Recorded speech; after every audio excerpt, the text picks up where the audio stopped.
Sir आपणकर कौन advice रहिबो से पेरेंट्स मानक पई 6 मंथ प्लस बेबी मानक जो माने फीड करूछंदी।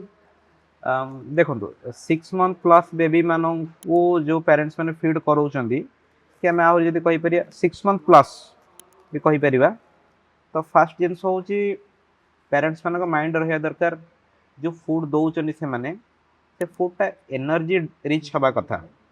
सेकेंड जिनस कौन छुआ ताको इजिली डाइजेस्ट करिपरिबा दरकार। थर्ड फूडटा अफोर्डेबल हवा दरकार पेरेंट्स मान कारण आमर ये different socio economic status parents मैंने रोचंदी।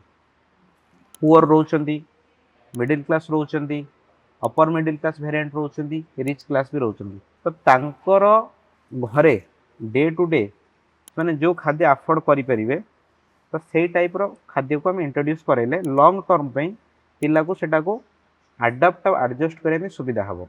स्पेसिफिक एडवाइस मोर पेरेंट्स मान को जेतेबेले से फीडिंग कराउचंदी 6 मंथ ऑनवर्ड्स प्रथमे फूडटा आगे प्यूरिड और मास्ट फॉर्म रहिबो।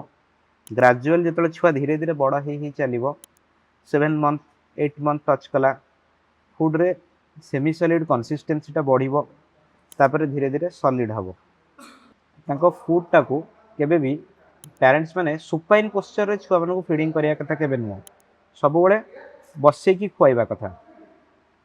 थर्ड फोर्स फीडिंग केबे करिया कथा नुह जबरदस्ती पिला पार्टी भितर खाद्य पुरेबा कथा नुह जेती छुआ खाइले से अनुसार